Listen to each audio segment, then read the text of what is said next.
Perhaps no artistic medium has acted as a more accurate cultural barometer than the popular song, charting the nation's passions and pastimes with color and immediacy. A great song will transcend genre, it will transcend time, it will transcend the artist that first popularized it.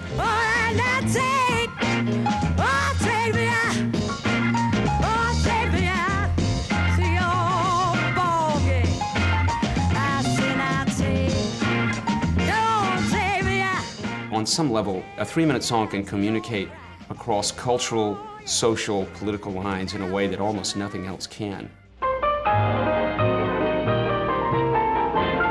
We can't underestimate the importance of these artifacts of our lives, really. Our memories are made up of songs. The songs we knew as kids, the songs we had with our girlfriends or boyfriends. They call it the soundtrack of America. Nearly every song that became part of that soundtrack, including Take Me Out to the Ballgame, was crafted by some of America's most talented composers and lyricists. And between 1885 and 1935, they were employed by the publishers of Tin Pan Alley. For it's 1, 2, 3 strikes, you're out at the old ball.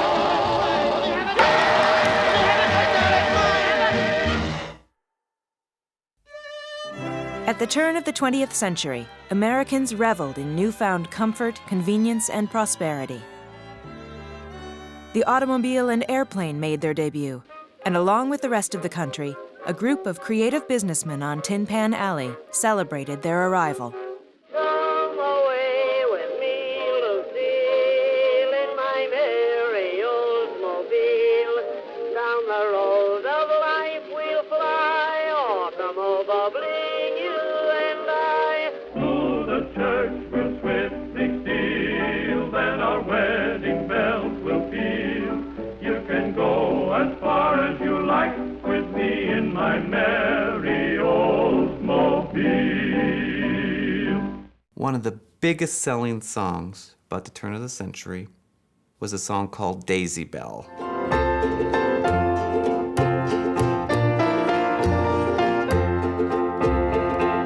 Nobody knows Daisy Bell if you call it that, but if you say it's called A Bicycle Built for Two, most people are familiar with it. But you'll look sweet upon the seat of a bicycle built for two.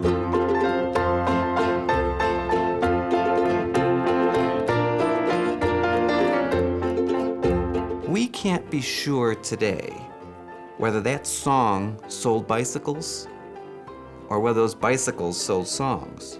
They were so tightly together, but they both went into the millions. Everybody wanted a bicycle, everybody was singing Daisy Bell. You look sweet on the seat of a bicycle built for two.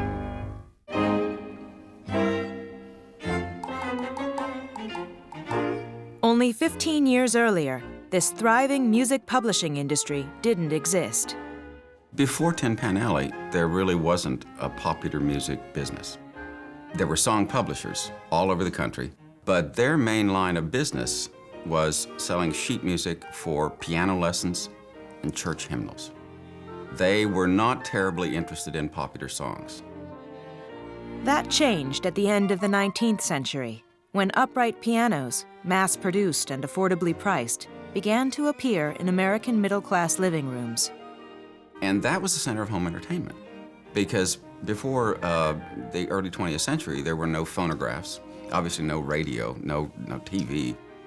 The only way you could have music in your home was to produce it yourself on the piano.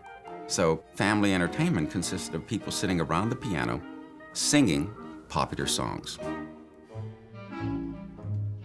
Growing demand spurred some New York City entrepreneurs to hire composers and lyricists and start publishing sheet music. One thing the Tin Pan Alley learned, like all businesses do, something successful, you copy it. You make your own version as fast as you can. Something showed up in the news, get a song about it right away. I don't think Lindbergh had touched the ground before they were singing Lucky Lindy. Little girl picks up the telephone after her mother died and says, "Hello, Central, give me heaven, that's where Mommy is." That's a newspaper story. Turn that into a song. This is what was in the news, this is what people knew about, this is what they want to hear a song about. I always like to think of Tin Pan Alley as working almost like an assembly line. A composer would be working on a melody, a lyricist would be working right beside him on a lyric, the publisher would be looking it over, and when you walked into a department store, the first two things you saw were the candy counter and the sheet music racks. And they were both delectable. But sheet music couldn't sell itself. Someone had to play the songs. So Tin Pan Alley's publishers hired uniquely talented salesmen called song pluggers to help them make the sale. A song plugger is simply somebody who takes a written song and essentially auditions it in one form or another for a potential artist to sing. I started off plugging my own songs, so I know something of walking in humbly with hat in hand with a song under my belt saying, "Here, would you like to try this?" You're still going in a room and, convincing somebody to do that song, aren't you? Whether it's Al Jolson or Cher, you still have to sell a song. You still have to be passionate about it and convince somebody and say, this is the right song for you. It's a great, great song for you. Come on, try it out. For the late 19th century, the Alley's business methods were cutting edge, but the music was old-fashioned. Sentimental ballads, popular since the Revolutionary War, were the Alley's bread and butter. A sentimental ballad was a long, detailed piece of drama. It had to tell a story. And it had to be a story with some detail. It couldn't just be, I met the girl and I'm in love with her and I'm gonna sing about it. No, I met the girl, I lost the girl went away, the girl froze in the winter, I found her tombstone 6 months later. It had to be a complete melodramatic story. After the ball is over. Tin Pan Alley's first big hit was a sentimental ballad published in 1892. After the Ball was a poignant story of lost love. It had this wonderful melody and this wonderful sentimental feeling about after the ball and how beautiful it was. After the stars are gone, many a heart. People love that, and it is sentimental, but in a very sweet, real way.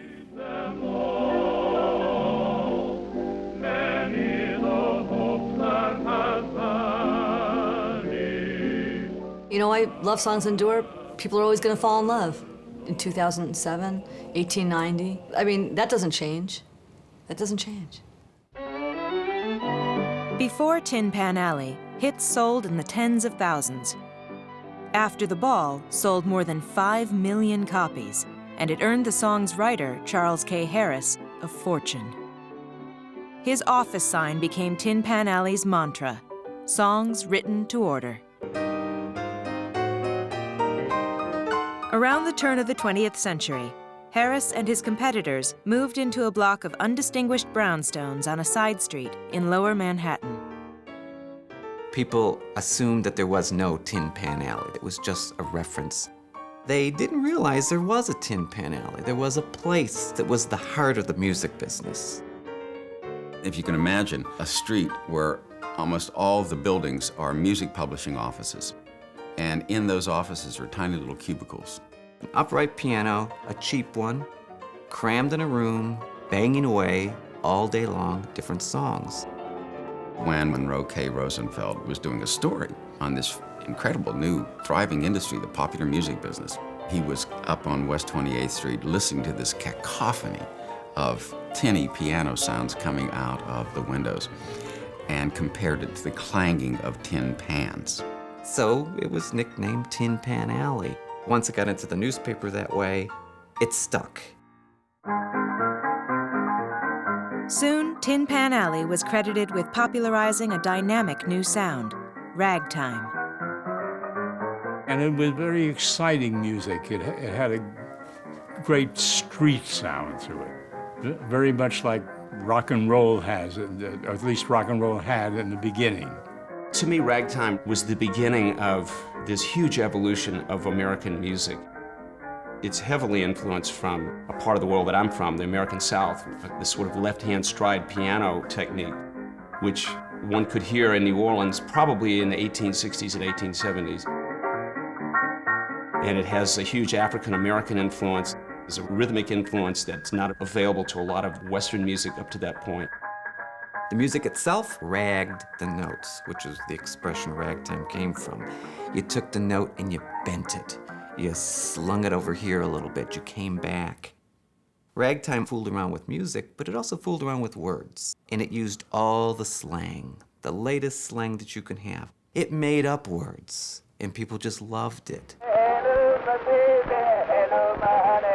Hello, my ragtime. You get, hello, my baby, instead of, your dearest heart. If you refuse me, honey, you'll lose me then. You just want a little short verse that says, I got a telephone and now I'm going to use it too, and go into the chorus. Hello, my baby. Hello, my honey. Hello, my ragtime gal. Send me a kiss by wire. Honey, my heart's on fire. So that the chorus becomes this exuberant, lyrical, very rhythmic expression, which sounds fresh and dynamic like a new century.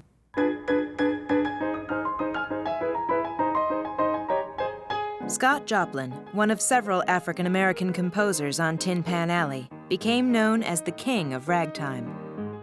He went on to write nearly 40 rags. Maple Leaf Rag was his most popular.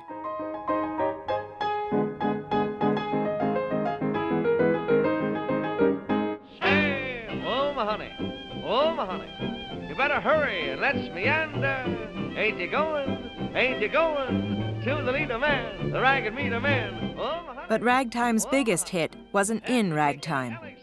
It was about ragtime. Brass band, ain't you coming along? Say, come on here, come on here. It was called Alexander's Ragtime Band, and it was the first big hit for the song's composer, Irving Berlin. And if it can't hear the Swanee River, in the ragtime, come on and hear Alexander's Ragtime Band. Berlin, who began his career as a Tin Pan Alley lyric writer, went on to embody not just the potential of Tin Pan Alley, but, it was said, the history of American music. Maybe the greatest lyric writer of all, in my opinion, the one who inspired me most of all, was Irving Berlin. He was a genius. He identified everything. He identified show business where there's no business, like show business, Christmas with White Christmas, Easter with the Easter Parade. And if you look back at the songs he wrote, they were simple, but never simplistic. So believable, everybody identified with them to this day.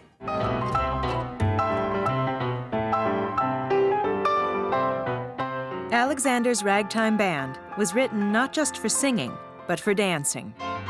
And ragtime's lively beat inspired Tin Pan Alley's composers for decades. Dance steps, including the turkey trot, bunny hug, camel walk, and grizzly bear, had the country on its feet.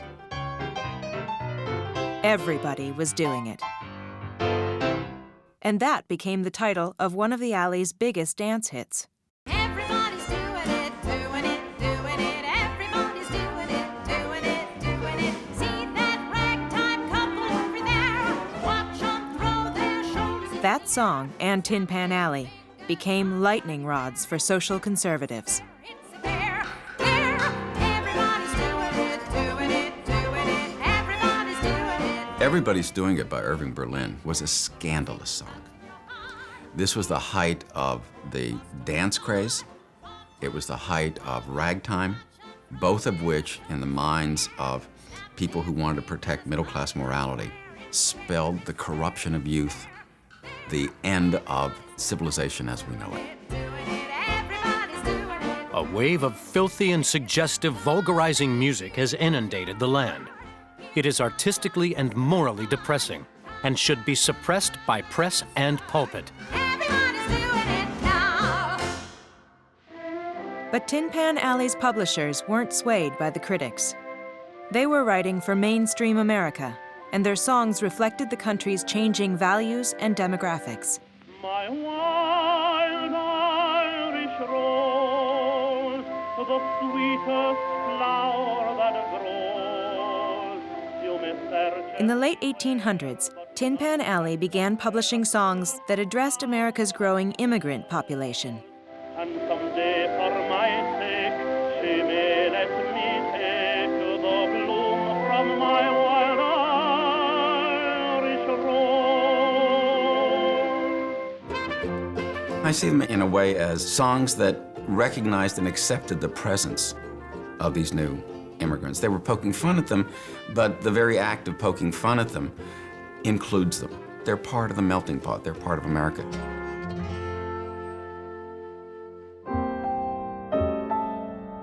Still, some of these songs were damaging. One category, known as coon songs, perpetuated negative racial stereotypes. There really is a racial line that the coon songs draw. If you look at the sheet music, those are hideous racist caricatures of blacks. They are people who you laugh at, but do not really include into your culture.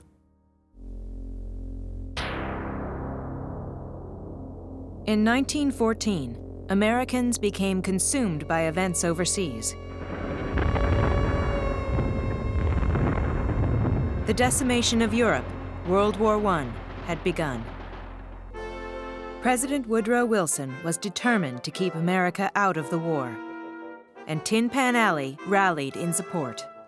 Tin Pan Alley has to be about what the American public is thinking and feeling. When the war breaks out in Europe, the feeling of most Americans is, we don't want anything to do with it. Tin Pan Alley in a song declares, we're all Americans now. Immigrant songs cease. A guy named Al Piantadosi, who in 1908 writes, my Mariucci, she taken a steamboat, toot, toot. Now he writes, I didn't raise my boy to be a soldier.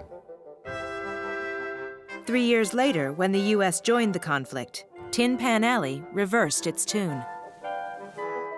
When America gets into the war, patriotism runs very high, and nobody's gonna buy that song anymore.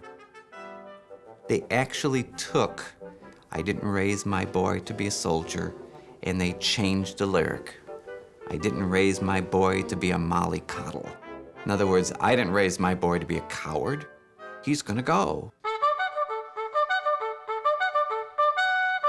When Irving Berlin, who's the biggest songwriter now on Tin Pan Alley, gets drafted, he's stationed at an army camp on Long Island, and he writes a World War I song, but he takes the ordinary soldier's perspective. Not should we get involved over there, but do I have to get up in the morning for reveille?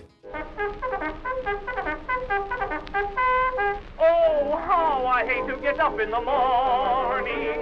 Oh, how I'd love to remain in bed. For the hardest blow of all is to hear. Oh, how I hate to get up in the morning. Expresses the everyday buck private's misery at being a soldier. Someday I'm going to murder the bugler. And then that becomes a big Tin Pan Alley hit. But first I'm going to get the pup, the guy who wakes the bugler up, and spend the rest of my life in bed. Between 1914 and 1918, hundreds of wartime songs came out of the alley. But one song emerged as a patriotic anthem that both rallied those in the trenches and united the public back home. Composer George M. Cohan's Over There. Over there, send the word over there, that the Yanks are coming, the drums humming everywhere, so prepare. In November 1918, the Allies signed the armistice, putting an end to the war. We'll be over, we're coming over. The American public celebrated, and Tin Pan Alley supplied the beat. And we won't come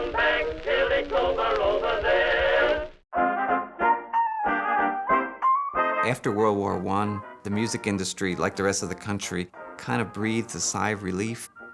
And the music of the period was about forgetting the past, not worrying about the old ways, not even thinking about the future.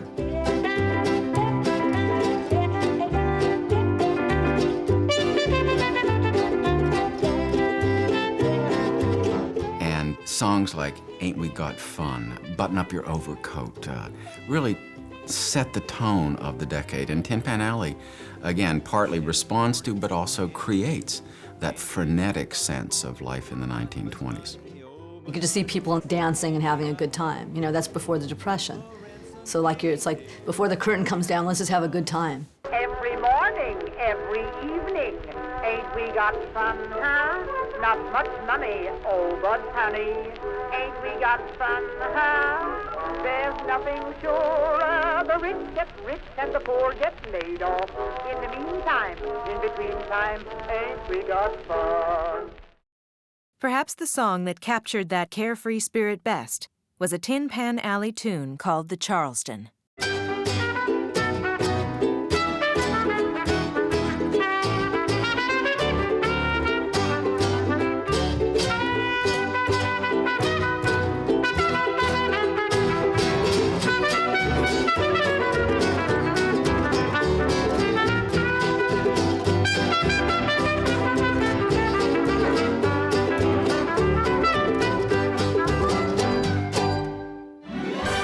In the early 1920s, Americans found more ways to entertain themselves. They headed to Broadway. And sensing a gold mine, Tin Pan Alley went with them.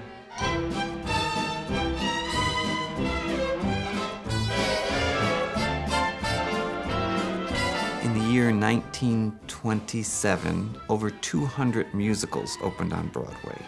200 musicals. Each one with a score of, a dozen songs. This is what Tin Pan Alley wanted. This is what they needed.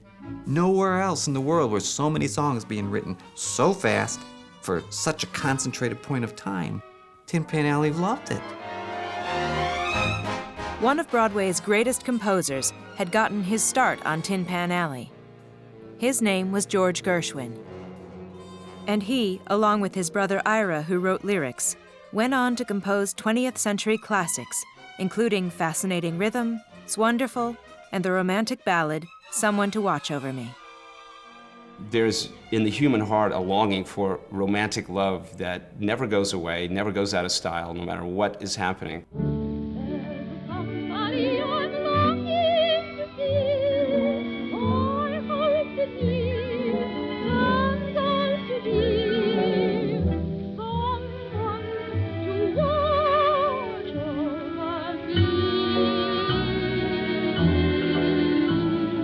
Someone to Watch Over Me remains a clear favorite in terms of its sophistication and its sense of care and emotion and intimacy.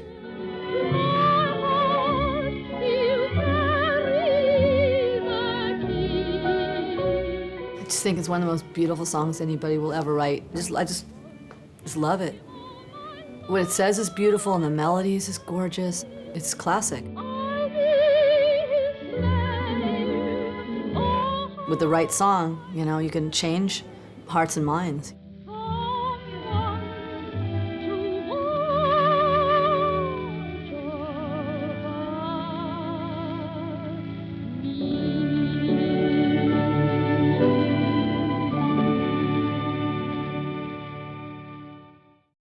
In 1927, yet another venue for Tin Pan Alley's songs appeared on the horizon.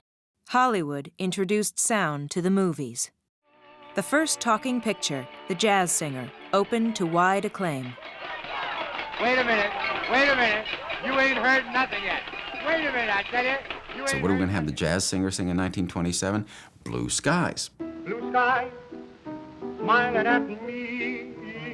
We're going to have them sing songs that have already proven themselves to be hits, which is a big hit of 1926 for Irving Berlin. Bluebirds, singing a song.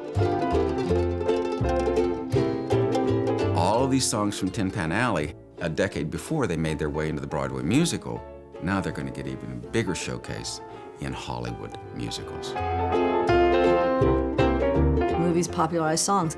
To this day, I've had a lot of huge hits through movies. You know, if you find the right song in the right movie and it connects to a moment and an emotion, there's nothing like it. You know, people walk out of the movie theater, you know, that song is a souvenir, that song takes them back. Just like a song takes you back to when you grew up or whatever, that song takes you back to that movie. When you can have a song that can resonate like that, that's pretty cool. Nothing but blue skies from now on.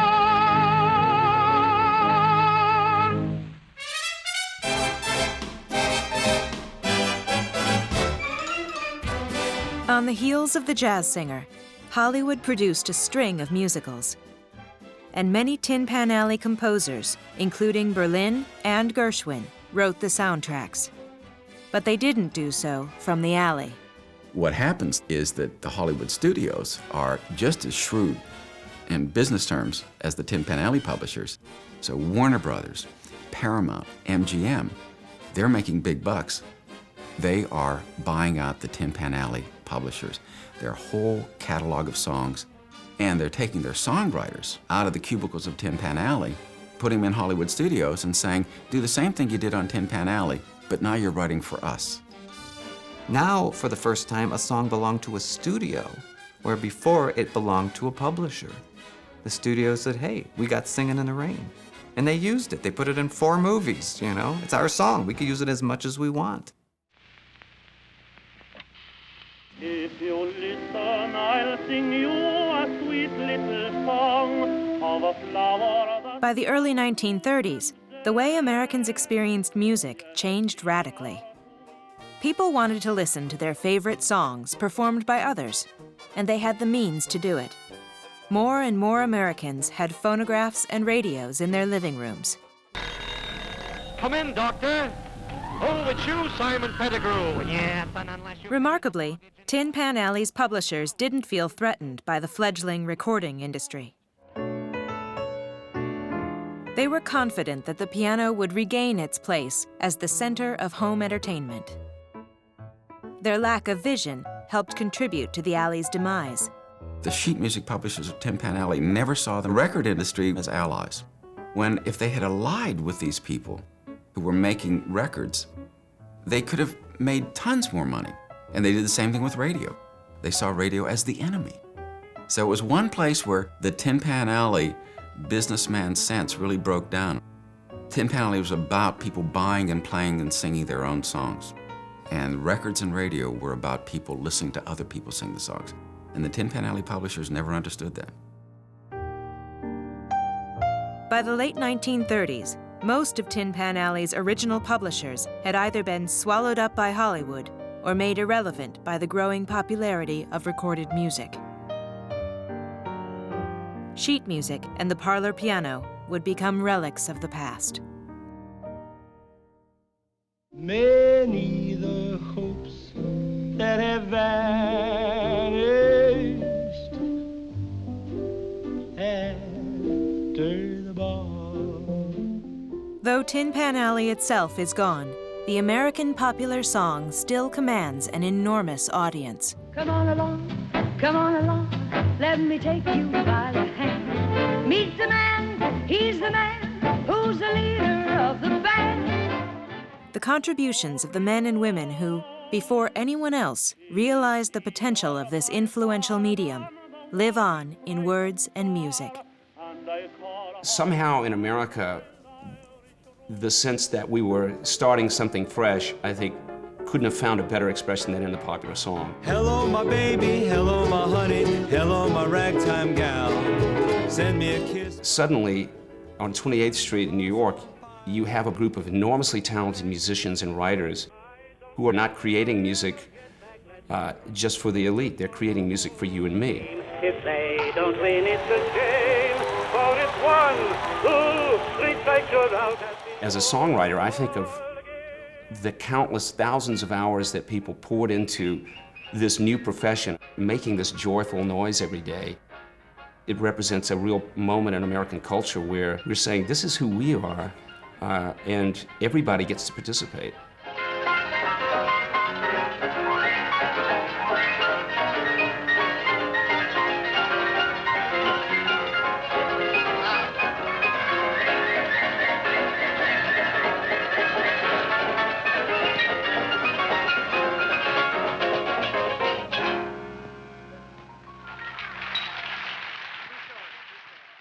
Yet I'm longing to share the lot of beautiful Daisy Bell, Daisy Bell.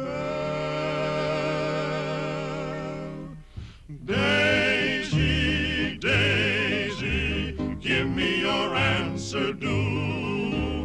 I'm half crazy, all for the love of you. It won't be a stylish marriage, I can't afford a carriage, but you look sweet on the seat of a bicycle built, of a bicycle built, of a bicycle built for two.